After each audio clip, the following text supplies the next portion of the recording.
నమస్కారం. వ్యాపార ప్రపంచంలో ఎప్పుడూ వినిపించే పదం వర్కింగ్ క్యాపిటల్ అంటే నిర్వహణ మూలధనం. అసలు కంపెనీలు తమ రోజువారీ పనులు అంటే ఆఫీస్ నడపడం, అప్పులు తీర్చడం, జీతాలివ్వడం వీటన్నిటికీ డబ్బుని ఎలా మేనేజ్ చేస్తాయి? ఈరోజు మనం దీని గురించే కొంచెం లోతుగా మాట్లాడుకుందాం. మేనేజ్మెంట్ ఆఫ్ వర్కింగ్ క్యాపిటల్ పుస్తకంలోని కొన్ని కీలక అంశాల ఆధారంగా. ఆ, ఈ స్వల్పకాలిక ఆస్తులు, బాధ్యతల నిర్వహణ వెనుక అసలు ఏముందో చూద్దాం. ఖచ్చితంగా అండి. ఇది ఏదో అకౌంట్స్ వాళ్ళకి మాత్రమే సంబంధించిన విషయం కాదు. అసలొక కంపెనీ తన దగ్గర ఉన్న డబ్బు, రావాల్సిన బాకీలు, స్టాక్ వీటిని ఎంత బాగా వాడుకుంటే దాని మనుగడ, దాని ఎదుగుదల ఆధారపడి ఉంటాయి. ఒక్కొక్కసారి లాభాలు బాగా వస్తున్నా సరే చేతిలో డబ్బు లేక ఇబ్బంది పడే కంపెనీలుంటాయి. అంటే సరైన నిర్వహణ లేకపోతే అంతే. అవును, అది చాలా ముఖ్యం పాయింట్. సరే, ముందు బేసిక్స్ నుంచి వెళ్దాం. అసలు ఈ నిర్వహణ మూలధనం అంటే ఏమిటి? ఆ, స్థూల అంటే గ్రాస్, నికర అంటే నెట్ అని రెండు రకాలుగా చెప్తారు కదా. ఏంటి ఆ తేడా? చాలా సింపుల్ అండి. స్థూల నిర్వహణ మూలధనం అంటే గ్రాస్ వర్కింగ్ క్యాపిటల్ అంటే కంపెనీ దగ్గర ఉన్న కరెంట్ యాసెట్స్ అంటే ప్రస్తుత ఆస్తుల మొత్తం విలువ అన్నమాట. ప్రస్తుత ఆస్తులు అంటే? అంటే సుమారుగా ఒక సంవత్సరం లోపు లేదా ఒక ఆపరేటింగ్ సైకిల్ లోపల ఈజీగా డబ్బుగా మార్చగలిగేవి. ఉదాహరణకి చేతిలో ఉన్న క్యాష్, బ్యాంకులో డబ్బు, రావాల్సిన బాకీలు అంటే డెటర్స్ లేదా రిసీవబుల్స్, ఇంకా సరుకు నిల్వలు అంటే ఇన్వెంటరీ, ఇవన్నీ. ఓకే, మరి నికర నిర్వహణ మూలధనం, నెట్వర్కింగ్ క్యాపిటల్, దీన్నే కదా ఎక్కువగా కంపెనీ హెల్త్ గురించి చెప్పడానికి వాడేది? అవును అవును. నికర నిర్వహణ మూలధనం, నెట్ వర్కింగ్ క్యాపిటల్ అంటే ప్రస్తుత ఆస్తులకి, ప్రస్తుత బాధ్యతలకి మధ్య ఉన్న తేడా. అంటే current assets minus current liabilities. ప్రస్తుత బాధ్యతలు అంటే? అవి కూడా అంతే.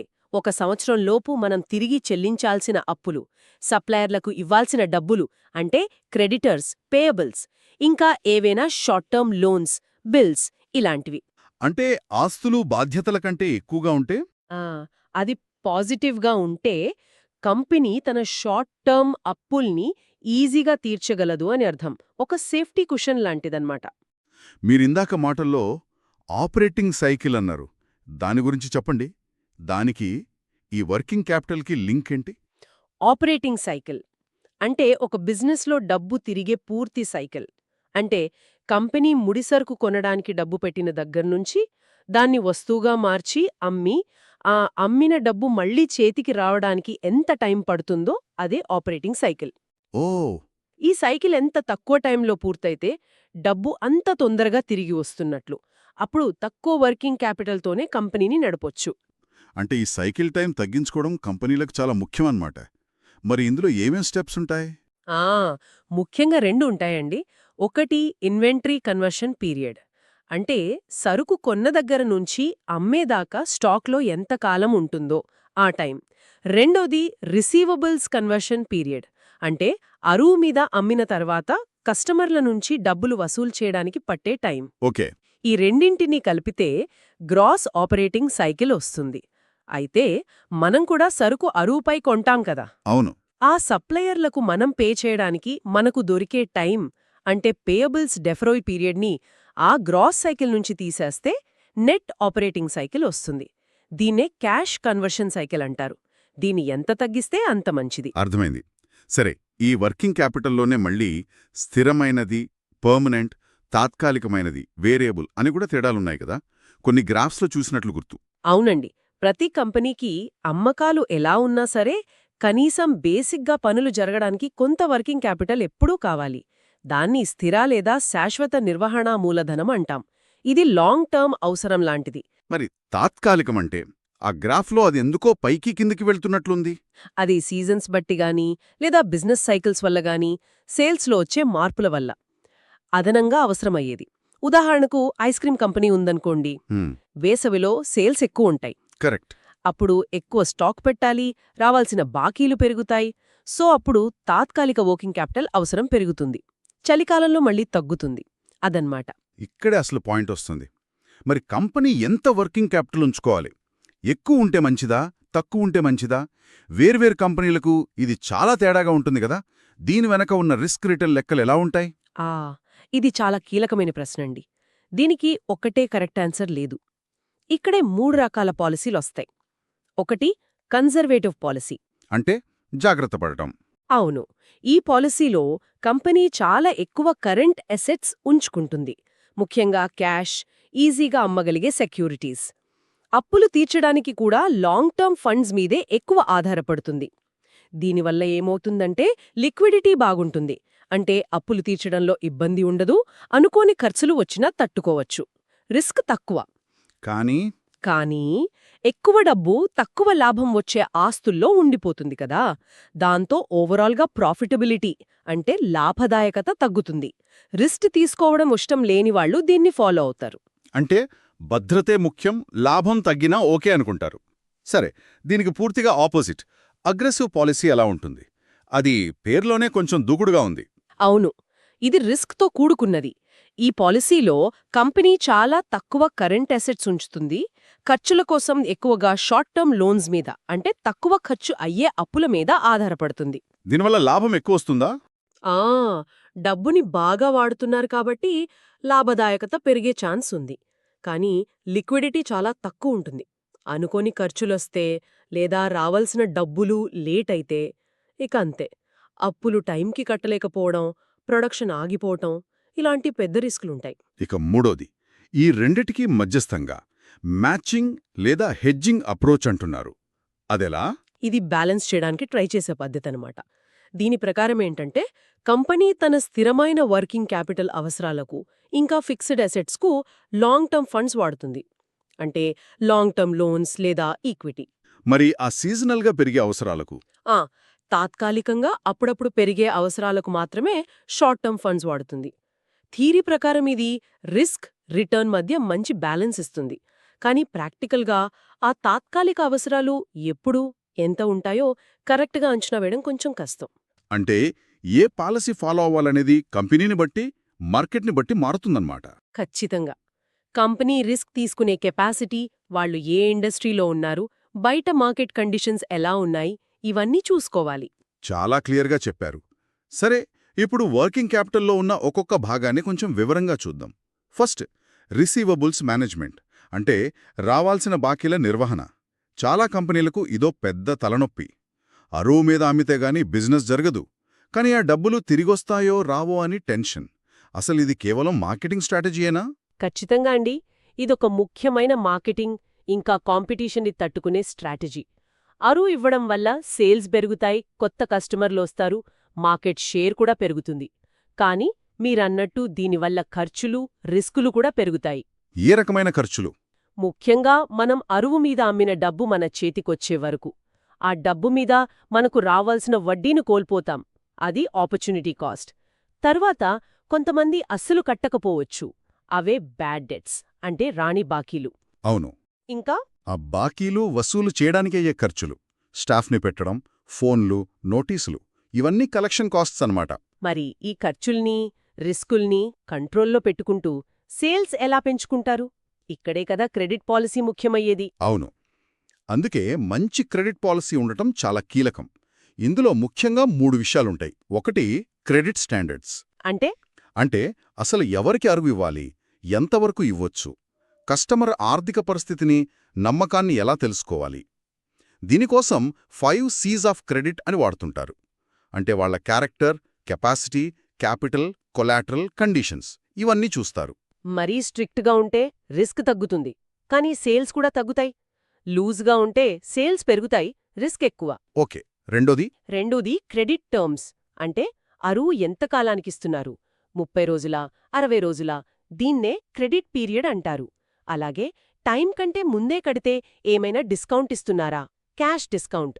ఉదాహరణకు 210 నెట్ 30 అంటారు. విన్నాను. 10 రోజుల్లో కడితే 2% డిస్కౌంట్, లేదంటే 30 రోజుల్లో మొత్తం కట్టాలి. కరెక్ట్. ఈ డిస్కౌంట్ వల్ల డబ్బులు తొందరగా వస్తాయి, కానీ మన లాభంలో కొంచెం పోతుంది. ఇక మూడోది కలెక్షన్ పాలసీ, అంటే టైంకి కట్టని వాళ్ల దగ్గర్నుంచి డబ్బులు ఎలా వసూలు చేయాలి. ముందు మెల్లగా రిమైండర్ పంపడం, తర్వాత కొంచెం గట్టిగా అడగడం, ఏజెన్సీలకు ఇవ్వడం, లీగల్ యాక్షన్ తీసుకోవడం, ఇలా స్టెప్ బై స్టెప్ ప్రాసెస్ ఉంటుంది. ఇక్కడ కూడా బ్యాలెన్స్ ముఖ్యం. మరీ గట్టిగా ఉంటే కస్టమర్లు పోతారు. అంటే ఈ మూడింటి మధ్య స్టాండర్డ్సు, టర్మ్సు, కలెక్షన్ పాలసీ మధ్య సరియైన బ్యాలెన్స్ ఉండాలి. ఆప్టిమమ్ క్రెడిట్ పాలసీ అంటే ఇదేనా? ఈ ఖర్చులన్నీ తక్కువగా ఉండేలా చూడటం? అవునండి. బ్యాడ్ డెట్స్, కలెక్షన్ ఖర్చులు, ఆపర్చునిటీ కాస్ట్ వీటన్నిటి మొత్తం ఎక్కడ తక్కువగా ఉంటుందో అదే ఆప్టిమమ్ పాయింట్ అని చెప్పొచ్చు. ఈ రిసీవబుల్స్ మేనేజ్మెంట్లో ఫ్యాక్టరింగ్ అని కూడా ఒకటి వింటాం గదా, అదెలా హెల్ప్ చేస్తుంది? ఫ్యాక్టరింగ్ అనేది మన రావాల్సిన బాకీల్ని అంటే ఇన్వాయిసులను త్వరగా డబ్బుగా మార్చుకోటానికి ఒక మార్గం. కంపెనీ తన ఇన్వాయిసులను ఒక ఫ్యాక్టరింగ్ కంపెనీకి అమ్మేస్తుంది, కొంచెం డిస్కౌంట్కి. ఓ అలాగా. అవును. దీనివల్ల కంపెనీకి వెంటనే కొంత డబ్బు, ఒక 80–90% వచ్చేస్తుంది. ఇక ఆ బాకీ వసూలు చేసే బాధ్యత, ఆ రిస్క్ అంతా ఫ్యాక్టరింగ్ కంపెనీ చూసుకుంటుంది. దీనికి వాళ్లు కొంత కమిషనో, వడ్డీ తీసుకుంటారు. ముఖ్యంగా చిన్న, మధ్యతరహా కంపెనీలకు, ఎస్ఎంఈస్కి ఇది బాగా ఉపయోగపడుతుంది. వాళ్లకి క్యాష్ ఫ్లో సమస్యలెక్కువ ఉంటాయి కదా. మరి ఇందులో కూడా రిస్క్ ఉంటుందా? అంటే ఒకవేళ కస్టమర్ కట్టకపోతే? అక్కడే 2 రకాలున్నాయి. రికోర్స్ ఫ్యాక్టరింగ్లో కస్టమర్ కట్టకపోతే ఆ నష్టాన్ని మళ్లీ మన కంపెనీయే భరించాలి. అదే నాన్ రికోర్స్ ఫ్యాక్టరింగ్లో అయితే ఆ బ్యాడ్ డెట్ రిస్క్ ఫ్యాక్టరింగ్ కంపెనీదే. సహజంగానే నాన్ రికోర్స్కి ఫీజు కొంచెం ఎక్కువ ఉంటుంది. Okay, clear. సరే, రిసీవబుల్స్ తర్వాత మరో ముఖ్యమైన ఏరియా ఇన్వెంటరీ మేనేజ్మెంట్. అంటే సరుకు నిల్వల నిర్వహణ. ముడి పదార్థాలు, semi finished goods, finished goods చాలా రకాలుంటాయి. అసలు కంపెనీలు ఈ స్టాక్ ఎందుకు మెయింటైన్ చేస్తాయి? ఇది కూడా గబ్బుని బ్లాక్ చేయడమే కదా. నిజమే అండి. ఇన్వెంటరీ అంటే అందులో డబ్బు పెట్టడమే. కానీ అది లేకుండా బిజినెస్ నడపడం కూడా కష్టం కదా. స్టాక్ ఉంచుకోవడానికి కూడా ఇందాక క్యాష్కి చెప్పినట్లే ముఖ్యంగా 3 కారణాలుంటాయి. అవేంటవి? 1 ట్రాన్సాక్షన్ మోటివ్. అంటే ప్రొడక్షన్ ఆగకుండా జరగడానికి, కస్టమర్ అడిగినప్పుడు సరుకు ఇవ్వడానికి, సేల్స్ కోసం స్టాక్ కావాలి. ప్రొడక్షన్కి, సేల్స్కి మధ్య లింక్ అన్నమాట. 2 ప్రికాషనరీ మోటివ్. అంటే ముందు జాగ్రత్త కోసం. ఒక్కోసారి సడన్గా డిమాండ్ పెరగొచ్చు, లేదా సప్లయర్ దగ్గర నుంచి సరుకు రావడం లేట్ అవ్వొచ్చు. ఇలాంటి ఊహించని వాటిని తట్టుకోవడానికి కొంచెం బఫర్ స్టాక్ పెట్టుకుంటారు. 3 స్పెక్యులేటివ్ మోటివ్. అంటే భవిష్యత్తులో రేట్లు పెరుగుతాయనిపిస్తే, లేదా సరుకు దొరకదేమో అనిపిస్తే తక్కువ రేటున్నప్పుడే ఎక్కువ కొని స్టాక్ పెట్టుకోవడం. ఊహాజనితమన్నమాట. అయితే ఈ స్టాక్ని మేనేజ్ చేయడం కూడా పెద్ద టాస్కే కదా, ముఖ్యంగా ఖర్చుల విషయంలో. ఖచ్చితంగా. అసలు ఛాలెంజ్ ఎంత స్టాక్ ఉంచాలి అనేది డిసైడ్ చేయడమే. మరీ ఎక్కువ స్టాక్ ఉంటే దాన్ని దాచడానికయ్యే ఖర్చులు, అంటే క్యారీయింగ్ కాస్ట్స్ లేదా హోల్డింగ్ కాస్ట్స్ పెరిగిపోతాయి. క్యారీయింగ్ కాస్ట్స్ అంటే? ఇన్సూరెన్స్, అక్కడ పనిచేసే స్టాఫ్ జీతాలు, స్టాక్లో పెట్టిన డబ్బు మీద వచ్చే వడ్డీ నష్టం, ఆపర్చునిటీ కాస్ట్, సరుకు పాడవడం, పాతబడిపోవటం, అబ్సొలిసెన్స్, ఇవన్నీ. మరి తక్కువ స్టాక్ ఉంటే అది మంచిదే కదా, ఖర్చులు తగ్గుతాయి. అబ్బే, అలా పూర్తిగా తగ్గించలేం కదా. స్టాక్ మరీ తక్కువుంటే మాటిమాటికి కొంచెం కొంచెం ఆర్డర్ చేయాల్సొస్తుంది. దానివల్ల ఆర్డర్ పెట్టడానికి, ట్రాన్స్పోర్ట్కి, సరుకు చెక్ చేయడానికి అయ్యే ఖర్చులు, అంటే ఆర్డరింగ్ కాస్ట్స్ పెరుగుతాయి. అంతేకాకుండా అంతేకాదు, ఇంకా ముఖ్యంగా అసలు స్టాక్ అయిపోతే, స్టాకౌట్ అయితే, ముడిసరుకు లేకపోతే ప్రొడక్షన్ ఆగుతుంది. ఫినిష్డ్ గూడ్స్ లేకపోతే కస్టమర్కి అమ్మలేం, సేల్స్ పోతాయి, కంపెనీ పేరు కూడా పోతుంది. ఇవి స్టాకౌట్ కాస్ట్స్. అంటే ఈ 2 రకాల ఖర్చుల మధ్య స్టాక్ ఎక్కువ ఉంటే వచ్చే క్యారీయింగ్ కాస్ట్స్, తక్కువ ఉంటే వచ్చే ఆర్డరింగ్, స్టాకౌట్ కాస్ట్స్ బ్యాలెన్స్ చేయాలి. దీనికోసమే కదా ఆ economic order quantity EOQ model గురించి చెప్పేది. అదెలా పనిచేస్తుంది? అవును, ఈఓక్యూ అనేది ఒక పాపులర్ మోడల్. ఇది ఏం చేస్తుందంటే, ఒకేసారి ఎంత క్వాంటిటీలో ఆర్డర్ చేస్తే ఈ మొత్తం ఇన్వెంటరీ ఖర్చులు, carrying cost plus ordering cost తక్కువగా ఉంటాయో ఆ క్వాంటిటీని లెక్కిస్తుంది. ఓ, ఆ గ్రాఫ్లో చూపించినట్టు ఆర్డర్ సైజ్ పెరిగే కొద్దీ ఆర్డరింగ్ కాస్ట్ తగ్గుతుంది, ఎందుకంటే తక్కువసార్లు ఆర్డర్ చేస్తాం. కానీ క్యారీయింగ్ కాస్ట్ పెరుగుతుంది, ఎందుకంటే ఎక్కువ స్టాక్ ఉంచుకుంటాం. ఈ 2 ఖర్చులు ఎక్కడ సమానమవుతాయో, లేదా టోటల్ కాస్ట్ ఎక్కడ మినిమం ఉంటుందో అదే ఈఓక్యూ అన్నమాట. ఇది అన్ని సందర్భాల్లో పనిచేస్తుందా? ఇది కొన్ని అజంప్షన్స్ మీద ఆధారపడుతుంది. అంటే డిమాండ్ ఒకేలా ఉంటుంది, రేట్లు మారవు, ఇలాంటివి.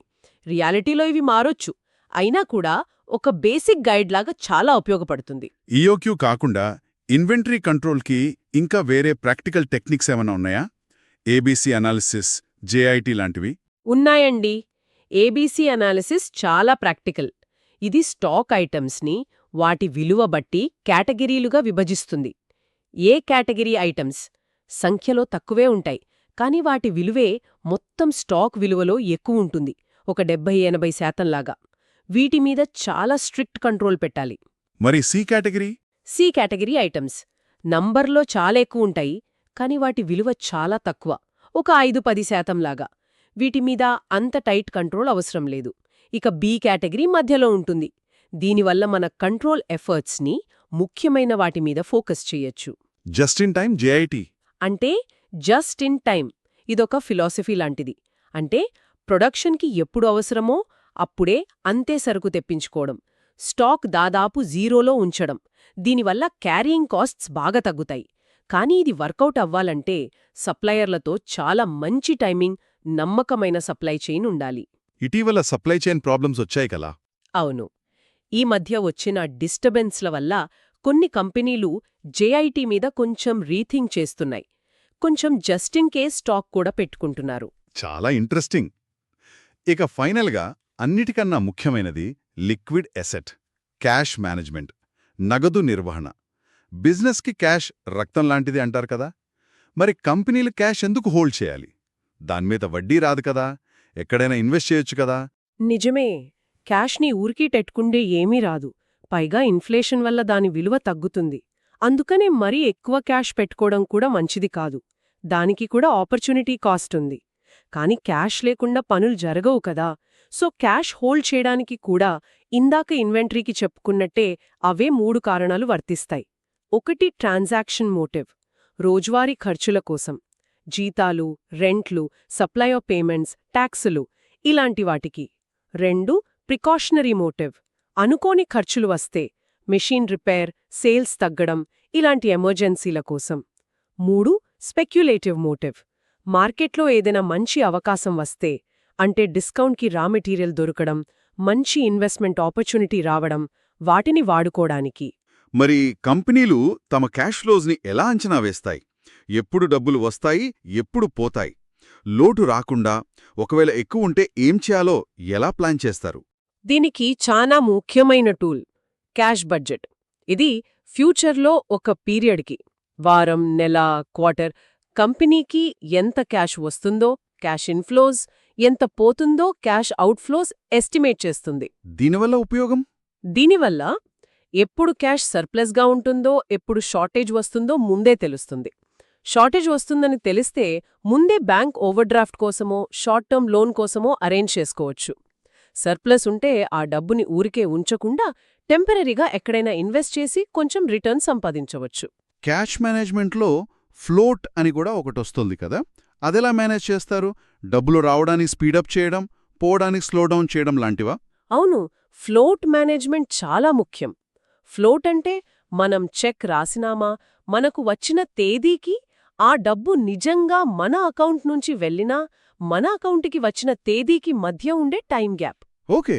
మనమెవరికైనా చెక్ ఇస్తే అది వాళ్ళు డిపాజిట్ చేసి మన అకౌంట్ నుంచి డబ్బులు పోయే వరకు ఆ డబ్బు మన అకౌంట్లోనే ఉంటుంది కదా, దాన్ని డిస్బర్స్మెంట్ ఫ్లోట్ అంటాం. కంపెనీలు దీన్ని పెంచటానికి చూస్తాయి. అంటే పేమెంట్స్ని లీగల్గా ఎంత లేట్ చేయగలిగితే అంత లేట్గా చేయడానికి ట్రై చేస్తాయి. అలాగే రివర్స్లో. అలాగే మనకు ఎవరైనా చెక్ ఇస్తే అది మనకు చేరి మనం బ్యాంకులో వేసి ఆ డబ్బు మనకు అందుబాటులోకి రావడానికి పట్టే టైంని కలెక్షన్ ఫ్లోట్ అంటాం. దీన్ని ఎంత తగ్గిస్తే అంత మంచిది. అంటే వసూళ్లను స్పీడప్ చేయడం అన్నమాట. ఈ కలెక్షన్ ఫ్లోట్ని ఎలా తగ్గిస్తారు? దానికి చాలా టెక్నిక్స్ ఉన్నాయి. ఒకటి లాక్ బాక్స్ సిస్టమ్. ఇందులో కస్టమర్లు చెక్స్ని నేరుగా కంపెనీకి పంపకుండా వాళ్ళకి దగ్గర్లో ఉన్న ఒక పోస్ట్ బాక్స్కి పంపుతారు. ఆ బాక్స్ని బ్యాంక్ మేనేజ్ చేస్తుంది. వాళ్లే రోజు చెక్స్ కలెక్ట్ చేసి వెంటనే కంపెనీ అకౌంట్లో వేస్తారు. దీనివల్ల పోస్ట్లో అయ్యే లేట్, కంపెనీలో ప్రాసెసింగ్ లేట్ తగ్గుతుంది. ఇంకా అలాగే కాన్సంట్రేషన్ బ్యాంకింగ్ అని ఉంటుంది. వేర్వేరు బ్రాంచ్ల నుంచి వచ్చిన డబ్బుల్ని స్పీడ్గా ఒకే మెయిన్ అకౌంట్కి ట్రాన్స్ఫర్ చెయ్యడం. ఇప్పుడు ఇంకా ఈఎఫ్టీ, ఆన్లైన్ పేమెంట్స్ వల్ల ఈ కలెక్షన్ ఫ్లోట్ బాగా తగ్గిపోయింది. మరి ఒక కంపెనీ ఎంత క్యాష్ ఉంచుకోవాలి? ఎక్కువ వద్దు, తక్కువ వద్దు అన్నారు. ఆ ఆప్టిమం లెవెల్ ఎలా డిసైడ్ చేస్తారు? దీనికి కూడా ఈఓక్యూ లాంటి మోడల్స్ ఉన్నాయా? ఉన్నాయండి. క్యాష్ మేనేజ్మెంట్కి కూడా కొన్ని మోడల్స్ ఉన్నాయి. బౌమోల్ మోడల్ అనేదే ఈఓక్యూ లాంటిదే. ఇదేం చేస్తుందంటే క్యాష్ని హోల్డ్ చేయడం వల్ల మనం కోల్పోయే వడ్డీ, హోల్డింగ్ కాస్ట్కి, సెక్యూరిటీస్ని అమ్మి క్యాష్ తెచ్చుకోవడానికయ్యే ఖర్చు, ట్రాన్సాక్షన్ కాస్ట్కి మధ్య బ్యాలెన్స్ చూసి ఆప్టిమం క్యాష్ లెవెల్ని సజెస్ట్ చేస్తుంది. అయితే బౌమోల్ మోడల్లో క్యాష్ ఫ్లోస్ స్టేబుల్గా ఉంటాయనుకుంటారు కదా, రియాలిటీలో అలా ఉండదు కదా. మరి మిల్లర్ ఓవర్ మోడల్ అని ఇంకోటి ఉంది కదా, అది దీనికి సొల్యూషనా? అవును. నేరూల్ మోడల్ క్యాష్ ఫ్లోస్లో ఉండే అన్సర్టినిటీని కూడా కన్సిడర్ చేస్తుంది. అందుకే ఇది కొంచెం రియలిస్టిక్. ఇది క్యాష్ బ్యాలెన్స్కి ఒక అప్పర్ లిమిట్ యూసీఎల్, ఒక లోయర్ లిమిట్ ఎల్సీఎల్, ఒక రిటర్న్ పాయింట్ జెడ్ ని సెట్ చేస్తుంది. అదెలా పనిచేస్తుంది? క్యాష్ బ్యాలెన్స్ అప్పర్ లిమిట్కి వెళ్ళినప్పుడు ఎక్సెస్గా ఉన్న క్యాష్ని తీసి మార్కెటబుల్ సెక్యూరిటీస్లో పెడతారు. అదే లోయర్ లిమిట్కి పడిపోయినప్పుడు మళ్లీ రిటర్న్ పాయింట్కి తీసుకురావడానికి అవసరమైనన్ని సెక్యూరిటీస్ని అమ్మి క్యాష్ తెచ్చుకుంటారు. ఈ రెండు లిమిట్స్ మధ్యలో ఉన్నంతవరకు ఏమీ చెయ్యరు. ఈ మోడల్స్ ప్రకారం ఎక్సెస్ క్యాష్ని ఇన్వెస్ట్ చేయడానికి వాడే మార్కెటబుల్ సెక్యూరిటీస్కి ఎలాంటి క్వాలిటీస్ ఉండాలి? ఇవి ఇబ్బుర్రీ ఇన్వెస్ట్మెంట్స్ కాబట్టి 3 ముఖ్యమైనవి చూస్తారు. 1. సేఫ్టీ, అంటే పెట్టిన డబ్బు తిరిగి వస్తుందనే గ్యారంటీ ఉండాలి. రిస్క్ చాలా తక్కువ ఉండాలి. 2. లిక్విడిటీ లేదా మార్కెటబిలిటీ, అంటే అవసరమైనప్పుడు ఈజీగా, ఫాస్ట్గా, పెద్దగా లాస్ లేకుండా మళ్లీ క్యాష్గా మార్చుకోగలగాలి. 3. మెచ్యూరిటీ, తక్కువ టైంలో మెచ్యూర్ అయ్యేవి అయ్యుండాలి. ఎందుకంటే ఇది షార్ట్ టర్మ్ సర్ప్లస్ ఫండ్స్ కదా. ఉదాహరణకు గవర్నమెంట్ ట్రెజరీ బిల్స్, టీ-బిల్స్, మంచి రేటింగ్ ఉన్న కమర్షియల్ పేపర్స్, బ్యాంక్ సీడీస్ లాంటివి. అద్భుతం! మొత్తం ఈ చర్చ చూస్తే వర్కింగ్ క్యాపిటల్ మేనేజ్మెంట్ అంటే కేవలం అకౌంట్స్ చూసుకోవడం కాదు, అదొక నిరంతరం జరిగే స్ట్రాటజిక్ పని అని బాగా అర్థమైంది. లిక్విడిటీ, ప్రాఫిటబిలిటీ, ఈ రెండిటి మధ్య బ్యాలెన్స్ చేయడం, అలాగే రిసీవబుల్స్, ఇన్వెంటరీ, క్యాష్, ఈ మూడింటిని ఎఫిషియెంట్గా మేనేజ్ చేయడమే కాకుండా వీటి మధ్య ఇంకా ప్రొడక్షన్, సేల్స్, ఫినాన్స్ లాంటి వేరే డిపార్ట్మెంట్స్ మధ్య కోఆర్డినేషన్, ఇవన్నీ కంపెనీ లాంగ్ టర్మ్ సక్సెస్కి చాలా అవసరం అనిపిస్తుంది. 100% పాళ్ళు నిజం చెప్పారు. ఇదొక కాంప్లెక్స్ బ్యాలెన్సింగ్ యాక్ట్. ముగింపుగా ఒక్క విషయం చెప్పాలనుకుంటున్నాను. మనం ఈరోజు మాట్లాడుకున్న principles, models, EOQ, బోమాల్, Miller over లాంటివి ఎన్నో ఏళ్లుగా ఫైనాన్స్లో బేసిక్స్గా ఉన్నాయి. అయితే టెక్నాలజీ ఈ ఫీల్డ్ని చాలా వేగంగా మారుస్తోంది. ఇప్పుడు చూడండి, ఇన్స్టంట్ పేమెంట్ సిస్టమ్స్, యూపీఐ లాంటివి, సప్లై చైన్ ఫినాన్సింగ్ ప్లాట్ఫామ్స్, ఏఐతో చేసే డిమాండ్ ఫోర్కాస్టింగ్, డేటా అనాలిటిక్స్తో బెటర్ క్రెడిట్ రిస్క్ అసెస్మెంట్, బ్లాక్ చైన్తో ట్రాన్స్పరెన్సీ, ఇవన్నీ వస్తున్నాయి కదా. అవును, నిజమే. ఈ కొత్త టెక్నాలజీలు మనం ఇవాళ చర్చించుకున్న ఈ ట్రెడిషనల్ వర్కింగ్ క్యాపిటల్ మేనేజ్మెంట్ పద్ధతుల్ని, ముఖ్యంగా ఆ క్యాష్ కన్వర్షన్ సైకిల్ని ఫండమెంటల్గా ఎలా మార్చబోతున్నాయి? ఫ్యూచర్లో వర్కింగ్ క్యాపిటల్ మేనేజ్మెంట్ అసలు ఎలా ఉండబోతోంది? ఇదొక ఆలోచించాల్సిన విషయం. బహుశా మరోసారి దీని గురించి మాట్లాడుకోవచ్చు.